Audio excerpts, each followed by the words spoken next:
Good afternoon, and welcome to the Middle East Forum Speaker Webinar Series and Podcast. I'm Stacey Roman, and I will be moderating this discussion today. We are pleased to have Burak Bekdil, a writing fellow here at the Middle East Forum and Gatestone Institute, join us to discuss, will Turkey unleash Afghan migrants on the UAE?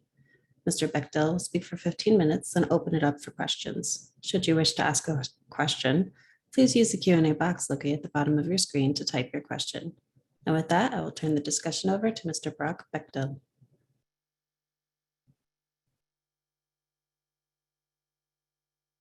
Oh, sorry, you're still muted there.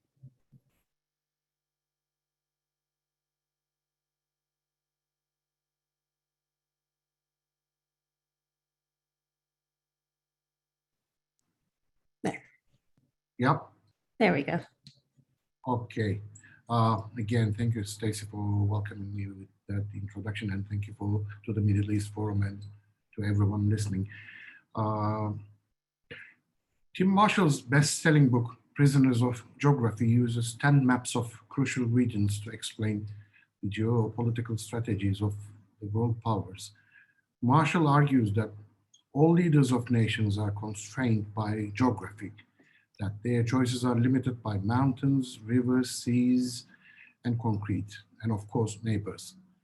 To understand world events, news organizations and other authorities often focus on people, ideas, and political movements, but without geography, we never have the full picture.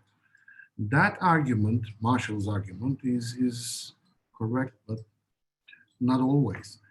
For instance, Finns have prospered sitting by an evil and potentially aggressive neighbor like Soviet Russia and then Russia. Japan's literal neighbors include North Korea and China. Greece flourished and became a member of the European Union when its neighbors were Turkey, communist Bulgaria, Albania, and the non-aligned Yugoslavia. In the Maghreb today, Tunisia ranks as the world's 54th best functioning democracy, whereas neighboring the EU and the candidate for membership, Turkey ranks 107th. Sitting in a sea of existentialist enemies, Israel is the only working democracy in the Middle East. Therefore, my point is that it is not who lives in your neighborhood only, it is rather how you manage your own house. So looking eastwards from where I live, what I have seen in the past couple of weeks reminded me of South African writer J.M. Coetzee's famous novel, Waiting for the Barbarians. The award-winning book's title was most probably inspired by the 1904 poem, Waiting for the Barbarians, by the same name, by the Greek poet Konstantinos Kavafis. And watching Afghanistan to collapse into a Sharia state, the Turks are waiting for the barbarians. But not only that, their arrival will soon justify Marshall's argument. Nations are prisoners of their geographies. Recently, hordes of young Afghan men in tattered military uniforms strolled aimlessly down neighborhoods in Istanbul, which is already home to hundreds of thousands of Syrian refugees.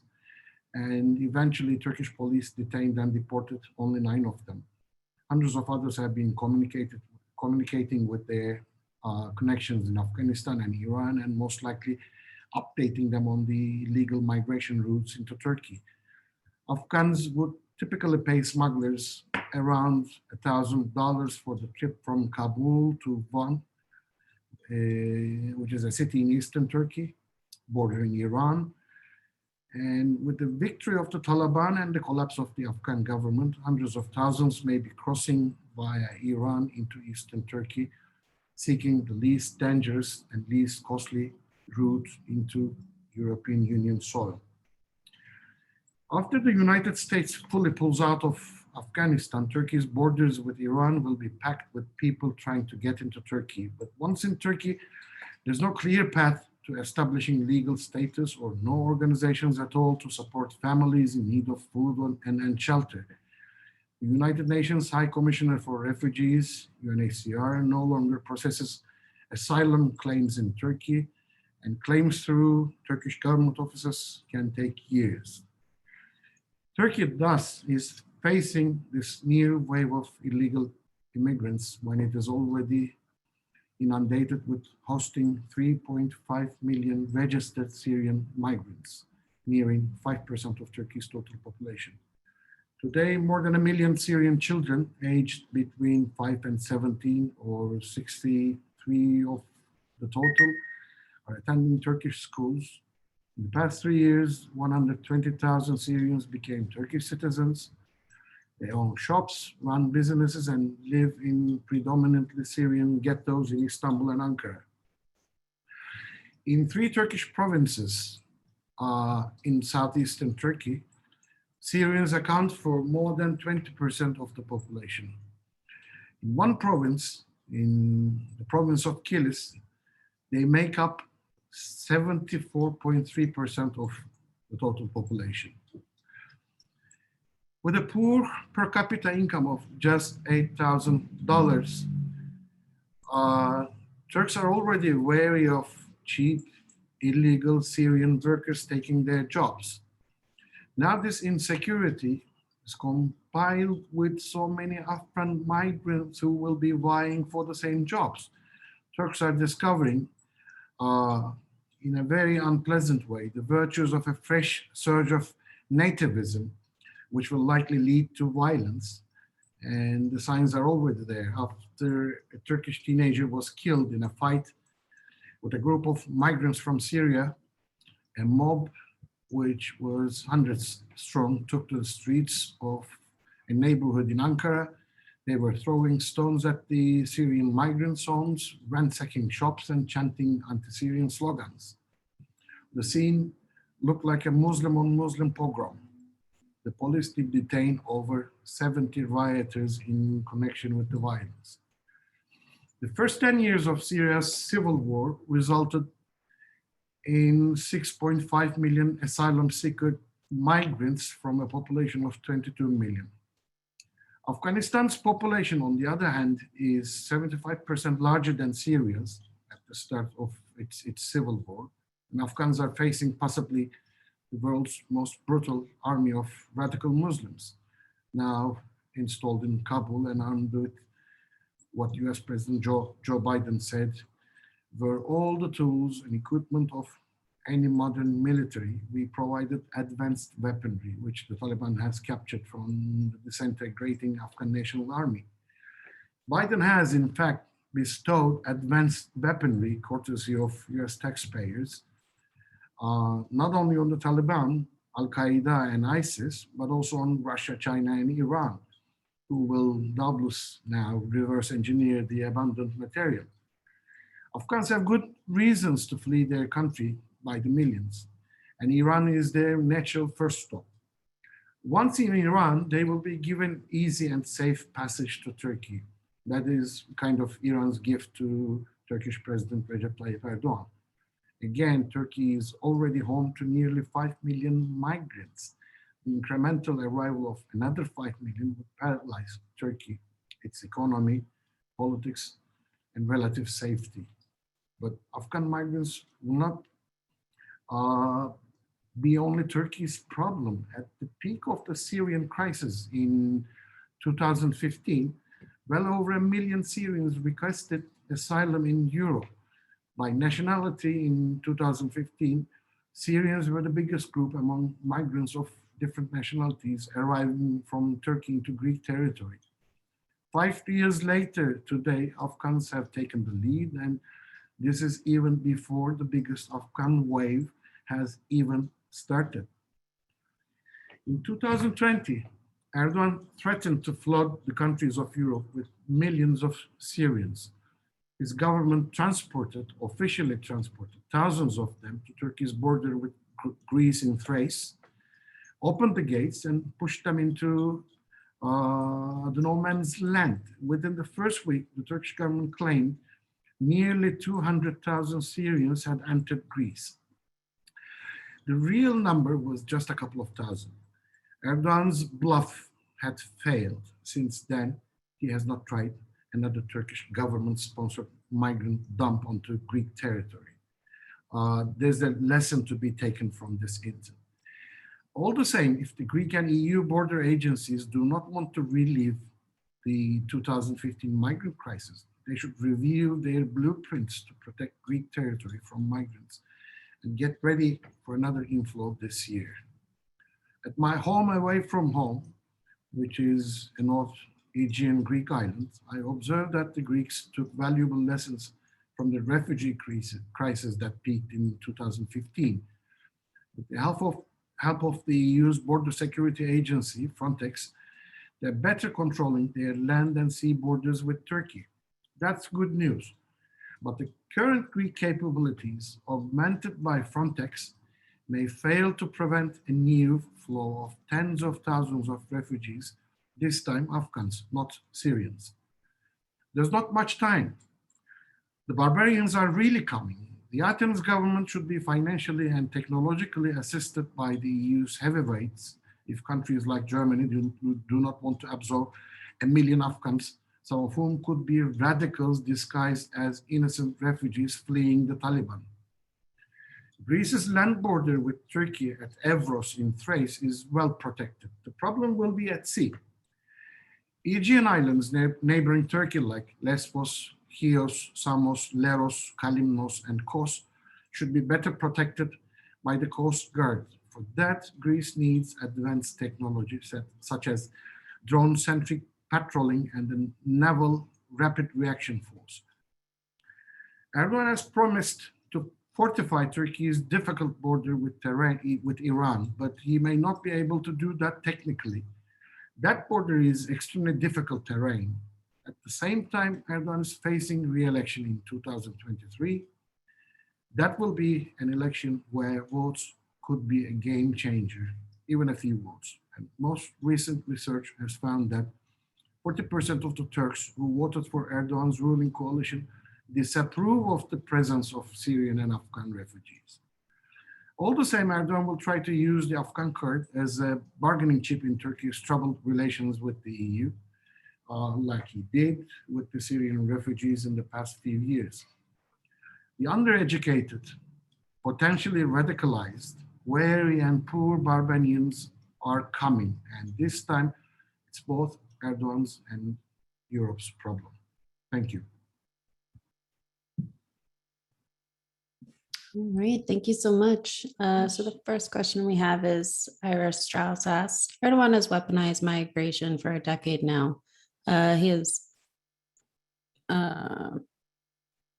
yes, how is but the West has mostly responded by giving in and buying him off. Do we have other options? Yes, the real option is a political and understanding not to bow to Erdogan's threats.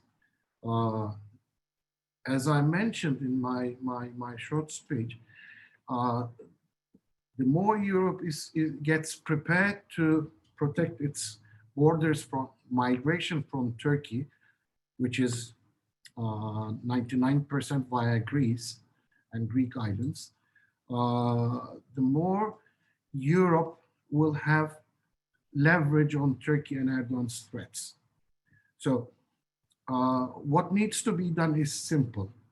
Just push back illegal immigrants. Thank you. David Levine asks, writers have suggested that Afghanistan is not really a country, just a collection of tribes. But before we get rid of them, the entire population was actually supportive of the Afghan monarchy. Would attempting to restore the monarchy be a solution for the refugee problem? Yeah, but this is, I mean, we cannot ignore Afghanistan's political demography. This is what Afghanistan is now. Yes, it is a tribal country. It's not even a country. Leave aside being a semi-demi working democracy. That's a reality. But then there will be lots of political calculations on the future of Afghanistan, with different neighboring and non-neighboring nations getting involved in them. And Turkey is one of them, and China and Russia are others. But this is becoming, the refugee aspect is becoming more a European problem than a US, Russian, Chinese one at the moment. In the future, the tribal structure of the Afghan nation can turn back against Russia through supporting separatist movements in Caucasia, and against China by supporting Uyghur violence in East Turkestan. So we don't know how this poor nation is going to end up politically and strategically. But at the moment, the imminent problem is threatening European borders. So you did mention there is a sorry, I'm getting a little feedback. There's good reason for the Afghans to flee. Where exactly do you think they should go? What can the other countries, the EU and US, be doing to help? Yeah, okay. I understand the motivation that leads them to flee, but if you think in religious terms and take into account the fact that Afghans are quite devout Muslims, the most natural first and last stop for them should be either Pakistan or Iran, both Muslim countries. Okay, Afghans are mostly Sunni, Iranians are Shia. There can be hostilities between them, but that leaves us with the only viable option, which is Pakistan. Which brings us to the reality that most Afghans are fleeing Afghanistan, their homeland, because they fear their lives, because the Taliban is one of the most brutal, most violent organizations. Yes, but behind that idea, when you look at the simple fact that their destination is Europe and the Western world, you come to the unavoidable conclusion that there is also some economic motive behind this migration move. Okay, they're fleeing Afghanistan because there's war and there's a threat of the Taliban. But when they cross the border into Pakistan, there's no war there. When they come to Turkey, there's no war in Turkey. There's no civil war. And they're Muslims and Turkey is a Muslim country. So why would these people be tempted and risking their lives and tempted to go to Europe, Christian Europe? So that is the economic motivation behind this migration. Understood. Thank you. Robin Sue Landsberg does ask, will Turkey be used as a place to train and then export terrorism? Could be a dangerous question to answer. But okay, we can keep moving on then. Turkey has already been involved in training some gray area, I call them gray area radicals, Islamist jihadists, training and equipping them for fight in the Syrian Civil War. There is evidence for that. But Afghans, yes, why not? I mean, Erdoğan's neo-Ottoman ambitions, they, stretch beyond the former Ottoman lands and go even to countries like Libya, again, former Ottoman lands, Syria, Iraq, and now Somalia, Yemen, and why not, if Erdoğan feels that he has reinforcements from another Muslim country whom he can use in this semi-jihadist war against the infidels, why should he miss the opportunity? So this is a potential source of new jihadist warriors fighting a mercenary war on behalf of Erdoğan's neo-Ottoman ambitions. Thank you. And I know that you have said this, but Jay Lewis asks, what route are the Afghans taking to get into Turkey? Before we move on to the other questions. Not just because it's another Muslim country that they can seek refuge, but Turkey is the only gateway for them to reach European soil.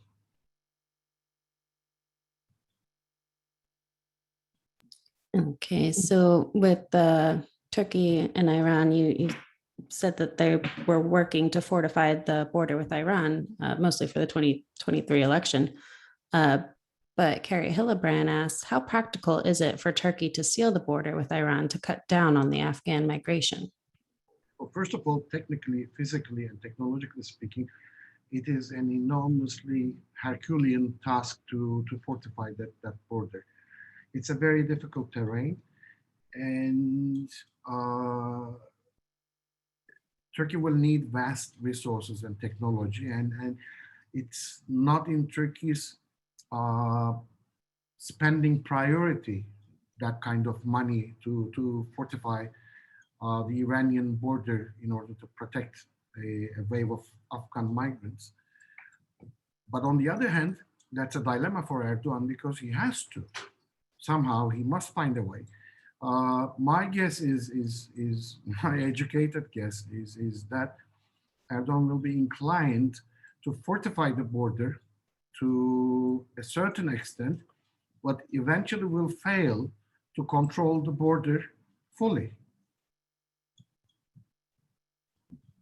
Thank you. Alan Markovsky asks, how do you think an opposition-led government would respond to this problem? This problem will definitely be one of the issues in the presidential campaign in 2023. Both sides, both Erdogan and the government and the opposition, they have not yet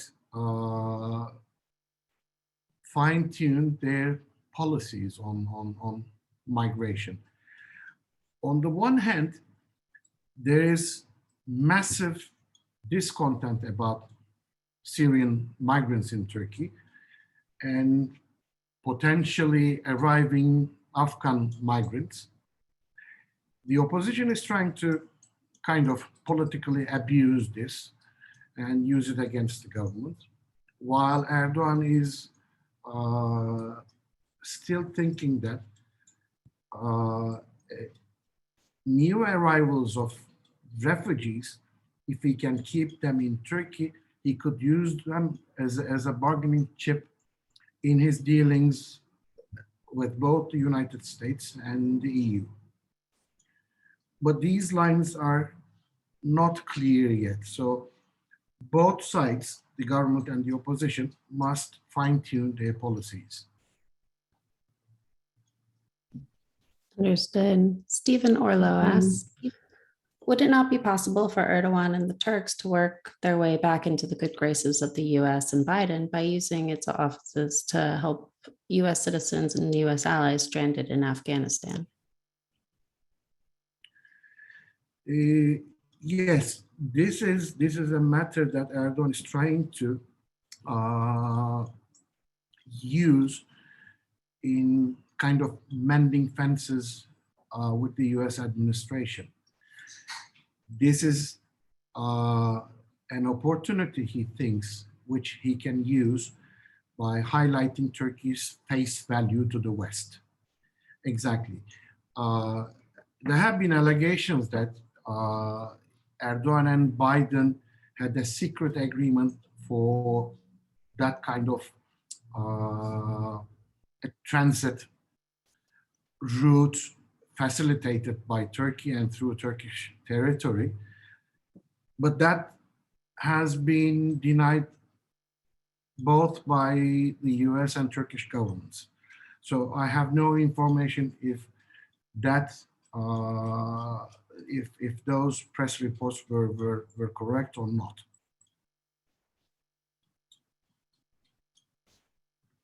Thank you. And one viewer asks, I've read that Erdogan has welcomed the Taliban's moderate tones. What does that mean for the Turkey-Afghanistan relationship?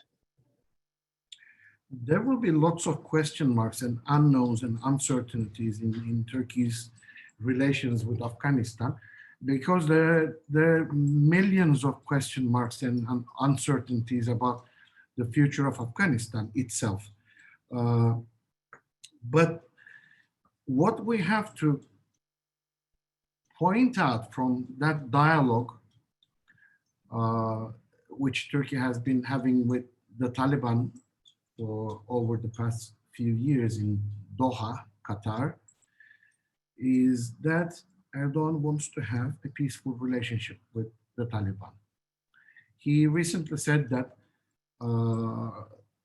this was a very important statement exposing Erdogan's understanding of Islamism. He said that the Taliban's understanding and interpretation of Islam does not contradict with Turkey's, which was a kind of approval that the Taliban can stone dead women, behead people, and seek Sharia rule in their country.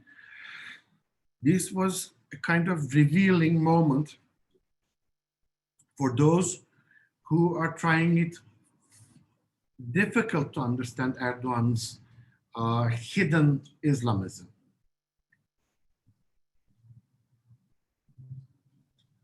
Thank you. And can you just go over again Greece fortifying its borders and how the route via sea is actually a little permeable at the moment? That seems to be a fascinating point. If you could just elaborate a bit more on that. Yeah, we're talking about 5 or 6 islands in difficulty neighboring the sea border with Turkey. These islands have distances between 5 miles to 20 miles to Turkey. So we're not talking about an open sea siege problem like Israel has in Gaza. So if Israel can protect Gaza from intruders, which is an open sea, which is much more difficult to protect, it's the Mediterranean. And if you compare the Israeli task of protecting the naval borders in Gaza to the Greek island borders in Turkey, Greeks have a much more simple task to do. So what does that tell us? It tells us that with technology, especially by operating drone technology, but advanced drone technology, Greeks can do it. What they need to do is to get some kind of political and financial support from the EU, most notably from Germany, and then seek some kind of technological know-how and cooperation from a country like Israel. In follow-up to that question, do you think that the EU and Israel would help Greece with that? Israel has become an ally of Greece. So I don't see any reason why Israel should be reluctant to cooperate. And I don't see any reason why the EU should be reluctant to financially sponsor these programs, because after all, this is an EU issue. It's not a Greek issue. And we're not talking about billions of dollars. We're talking about small budget, smart defense technology. Thank you. And Jose actually asks, there are some laws in some European countries that forbid to push back illegal immigrants. You would also need the country from which they come to accept them back. So the solution doesn't always seem straightforward, such as Italy and Spain receiving lots of illegal immigrants coming by sea in small boats and they can't send them back. Well, what do you think should happen in this regard? I think pushback is a must. Once you're really soft on border protection, That word goes through millions of potential refugees who would be encouraged to cross the border, either through the Mediterranean, crossing into countries like via Sicily into Italy or Spain or France or Greece via Turkey. So pushback policy discourages new arrivals. That's why I think it's a must. Understood. And Thank you. Oh, at the sorry. same time, there is the justification, the moral lesson from it. As a Turkish citizen, I cannot travel into any European Union country without a visa.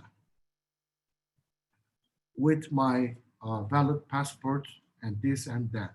Everything is legal, everything is valid, but without a visa, I cannot travel into any country without a visa. So why should an illegal immigrant be given an easy entry into a Schengen zone country or a European Union country without any valid documents?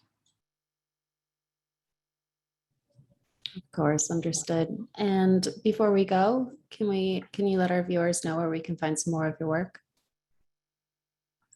Sorry, can you repeat that?